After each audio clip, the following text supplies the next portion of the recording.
اس جہاز کے اندر 5 لوگ 2 گھنٹوں کا سفر بڑے مزے سے گزار رہے تھے کہ اچانک لینٹ نے دیکھا جہاز کے ایک انجن سے آئل لیک ہو رہا تھا۔ پائلٹ نے وہ انجن بند کر دیا۔ انجن کے بند ہوتے ہی جہاز اپنا الٹیٹیوڈ لوز کرنے لگا۔ مسافروں نے جہاز کی کھڑکی سے دیکھا تو زمین قریب آتی گئی۔ جانوروں کا ایک جرمٹ ایک طرف بھاگ رہا تھا۔ دیکھتے ہی دیکھتے سیسنا 414 کلاری ڈیزرٹ کے اندر کریش کر گیا اور یہ انتہائی خوبصورت سفر جہنم کے اندر تبدیل ہو گیا۔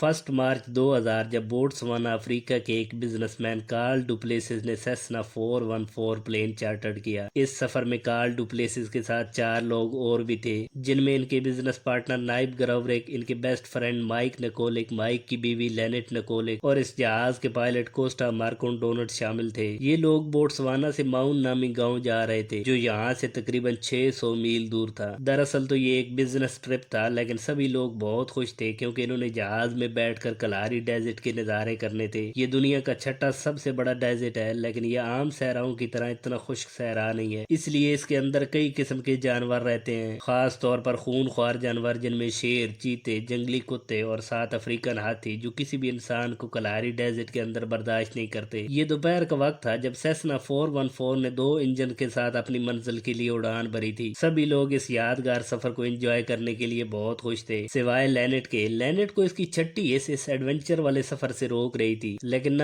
چاہتے ہوئے بھی اپنے ہسبینڈ کے ساتھ سیسنا 414 میں سوار ہو گئی تھی۔ یہ سفر تھا تو 2 گھنٹوں کا، لیکن ابھی 1 ہی گھنٹہ گزرا تھا ان لوگوں کو کلاری ڈیزرٹ کے نظارے کرتے ہوئے کہ پہلے سے گھبرائی لینٹ نے دیکھا جہاز کے ایک پر سے آئل لیک ہو رہا تھا۔ یہ بات جب اس نے اپنے ہسبینڈ کو بتائی تو مائک نے فوراً پائلٹ کوسٹا کو بتایا، لیکن پائلٹ کوسٹا نے دیکھا اور کہا کہ گھبرانے کی ضرورت نہیں، سیسنا 414 ٹوائز انجن ہے، اس لیے پائلٹ نے آئل لیک کرنے والے انجن کو بند کر دیا۔ لیکن یہ تھا کلاری ڈیزرٹ، افریقہ کے آگ برساتے سورج اور پتلی ہوا نے اب ایک انجن والے سیسنا 414 کو الٹیٹیوڈ لوز کرنے پر مجبور کر دیا۔ اب اسی صورتحال کو دیکھ کر پائلٹ کوسٹا نے بوٹسوانا کے کیپٹل گیبرون ٹاور سے کانٹیکٹ کیا، لیکن یہاں بھی کلاری ڈیزرٹ نے اپنا رنگ دکھایا اور ریڈیو سگنل بھی کام کرنا چھوڑ گئے۔ سیسنا 414 مسلسل زمین کی طرف آ رہا تھا۔ اب صرف ایک ہی آپشن بچا تھا کہ جہاز کو کسی سیدھی جگہ خود سے لینڈ کیا جائے، لیکن بدقسمتی سے پائلٹ کوسٹا کو کوئی ایسی جگہ نہیں ملی۔ اب جہاز زمین کے اتنا قریب آ چکا تھا کہ پائلٹ کوسٹا نے سبھی کو کہا کہ اپنے کانوں پر ہاتھ رکھ لو اور جان بچانے کے لیے تیار ہو جاؤ۔ اگلے چند لمحوں میں مسافروں نے دیکھا زمین ان کی طرف تیزی سے دوڑ رہی تھی اور جانوروں کے کئی جھنڈ بھاگ رہے تھے۔ دیکھتے ہی دیکھتے جہاز درختوں سے ٹکراتے ہوئے کریش کر گیا۔ جب سب لوگوں کو ہوش آیا تو ہر طرف دھواں ہی دھواں تھا۔ لینٹ سیٹ بیلٹ کے اندر بری طرح پھنس چکی تھی، جس کو مائک نکولک نے بڑی مشکل سے نکالا۔ اب 4 لوگ باہر آ چکے تھے، لیکن نیب کو بہت بری چوٹ آئی جس سے اس کے لنگز ڈیمیج ہو گئے اور اسے سانس لینے میں مسئلہ آ رہا تھا۔ اب ان لوگوں نے بڑی مشکل سے نیب کو جہاز سے نکالا اور ایک درخت کے ساتھ کھڑا کر دیا۔ ابھی چند سیکنڈ ہی گزرے تھے کہ جہاز کا ٹینک ایک زوردار دھماکے کے ساتھ پھٹا اور ہر طرف آگ ہی آگ پھیل گئی۔ نیب اور لینٹ کو 3rd ڈگری انجری ہوئی تھی۔ لینٹ کا ہاتھ بری طرح جل چکا تھا، اس لیے ان دونوں کو جلد سے جلد ہاسپٹل لے کے جانے کی ضرورت تھی۔ باقی تینوں لوگ کسی بڑی چوٹ سے بچ گئے تھے۔ جہاز کا ریڈیو مکمل طور پر جل چکا تھا، لیکن سب لوگ پر امید تھے کہ ایمرجنسی ٹرانسپونڈر کے ذریعے ریسکیو ٹیم ان کی لوکیشن کا پتہ لگا لے گی۔ اسی انتظار میں شام ہو گئی اور اندھیرا چھا گیا۔ اب کسی ریسکیو ٹیم کا وہاں لینڈ کرنا مشکل تھا،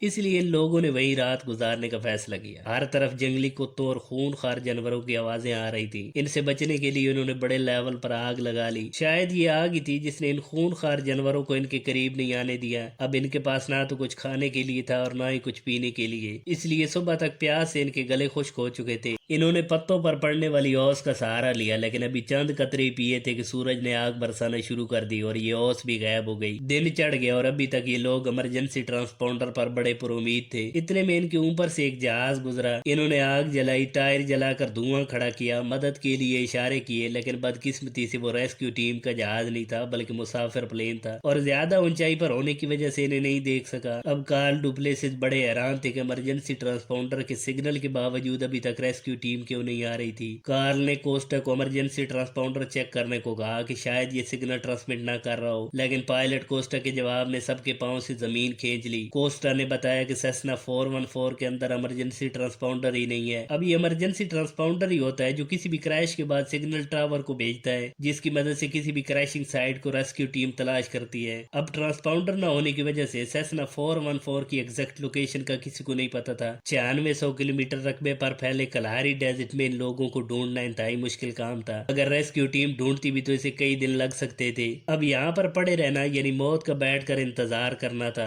کارل ڈوپلیسز نے پیدل چل کر مدد ڈھونڈنے کا فیصلہ کیا. کارل اور پائلٹ کوسٹا دونوں مائک کو زخمیوں کے ساتھ چھوڑ کر نکل پڑے. اب اس صحرا میں چلنا انتہائی مشکل کام تھا. یہ درختوں کی بیچوں بیچ چل رہے تھے. اب پیاس اور چلتے ہوئے مکڑوں کے جالے انہیں بہت تنگ کر رہے تھے. اسی دوران ان کو ہاتھیوں کا ایک راستہ ملا. اب کسی بھی جنگل یا ایسے صحرا میں ایسے راستے کا مطلب ہوتا ہے کہ یہاں سے ہاتھی پانی پینے کے لیے آتے جاتے ہیں. اس لیے کارل اور کوسٹا بھی اس راستے پر چلنے لگے. کچھ دیر چلنے کے بعد انہیں چھوٹے چھوٹے گڑھوں میں پانی دکھا جس کو دیکھ کر یہ بڑے خوش ہوئی. لیکن یہ پانی پینے پر پتہ چلا کہ ان گڑھوں میں پانی کم اور ہاتھیوں کا پیشاب زیادہ تھا. ایک بار تو یہ بدبودار پانی پیتے ان لوگوں کو نکالنا پڑا. بڑی مشکل سے چند گھونٹ پانی پیا. ادھر کریشنگ سائٹ پر زخمیوں کا پیاس سے برا حال تھا. اس لیے مائک نے ان لوگوں کو پیشاب سے سہارا دینے کی کوشش کی. اب ریسکیو ٹیم کے آنے تک یہ لوگ زندہ رہنے کے لیے کچھ بھی کر رہے تھے. بس یہی امید تھی کہ اب کارل اور کوسٹا مدد لے کے آئیں گے اور ان کو یہاں سے لے جائیں گے. ادھر یہ دونوں مسلسل چلتے رہے لیکن انہیں نہ تو کوئی پانی ملا اور نہ ہی کوئی مدد. رات ہو گئی. اتفاق سے اسی رات کریشنگ سائٹ پر بارش ہوئی لیکن یہ بارش اتنی کم تھی کہ کریشنگ سائٹ والے کسی بھی چیز میں پانی اکٹھا نہیں کر سکے. ادھر کارل اور کوسٹا نے ہاتھیوں کے راستے سے چند قدم دور رہ کر رات گزاری. صبح تیسرا دن شروع ہو گیا. کارل اور کوسٹا نے دوبارہ چلنا شروع کر دیا. پیاس ان لوگوں کا برا حال کر رہی تھی لیکن پانی تھا جو ملنے کا نام نہیں لے رہا تھا. ادھر کریشنگ سائٹ پر لینٹ جب اٹھی تو اس کے ہاتھ میں کیڑے پڑ چکے تھے. نائب جو لگاتار ایک درخت کے ساتھ کھڑا تھا پیاس اور درد نے اس کا برا حال کیا ہوا تھا. پیاس سے تنگ آ کر اس نے اکیلے پانی تلاش کرنے کا فیصلہ کیا جو اس کے اتنے زخمی ہونے کی وجہ سے ملنا انتہائی مشکل تھا. لیکن یہ چند ہی قدم چلا کہ اس کو رات کی بارش کا پانی ایک لکڑی کے ہول میں ملا. یہ پانی اتنا کم تھا کہ صرف زخمی لینٹ اور نائب بھی چند گھونٹ پی سکے تھے. مائک نیکولک کو پھر بھی پیاسا رہنا پڑا تھا. ادھر کارل اور کوسٹا تیسرا اور چوتھا دن لگاتار چلتے رہے لیکن مجال ہے ان کو کوئی مدد یا پانی ملا ہو. پانچواں دن شروع ہو گیا. یہ لوگ مسلسل چلتے جا رہے تھے. اب پیاس اور سورج کی تپش نے ان دونوں کو مکمل ڈی ہائیڈریٹ کر دیا تھا. ایک بار تو پائلٹ کوسٹا ہمت ہار گئے تھے لیکن کارل کے مضبوط ارادے نے اسے دوبارہ چلنے پر مجبور کر دیا. ادھر کریشنگ سائٹ پر لوگ مرنے کی الٹی گنتی گن رہے تھے. اب اس صورتحال میں انسان سوچتا ہے کہ وہ خود کو ختم کر لے. ایک بار تو مائک نے بھی یہی سوچا. اب مائک کسی کے لیے کچھ نہیں کر پا رہا تھا. لینٹ اور نیب کئی بار بے ہوش ہو جاتے تھے. کارل اور کوسٹا کو چلتے چلتے شام ہونے والی ہو گئی. اب انہیں راستے پہ کئی بار لگتا کہ پانی مل گیا لیکن قریب جانے پہ پتہ چلتا کہ یہ ان کا وہم تھا.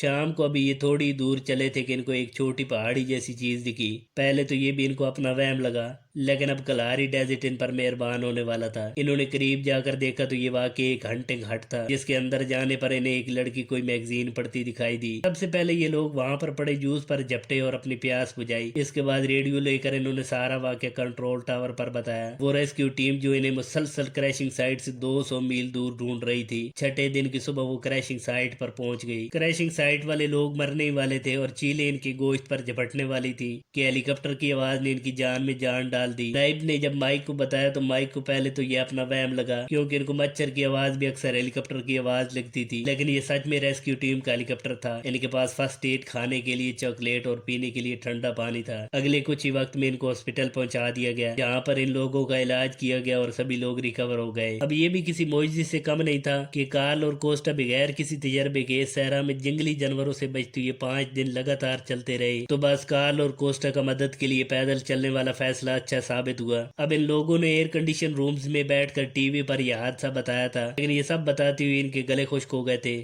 اب اس پوری کہانی سے ہمیں سیکھنے کو ملتا ہے کہ کسی بھی مصیبت میں ہمت نہ ہارے. آپ کی کوشش ضرور یہ برا وقت ختم کر دے گی. آپ کو بتا دیں کہ اس جہاز کے پائلٹ کوسٹا کچھ عرصہ بعد ایک اور جہاز کے حادثے میں مر گئے تھے. تو آج کی ویڈیو میں اتنا ہی. ملتے ہیں اگلی انٹرسٹنگ ویڈیو میں. تب تک اپنا خیال رکھیے.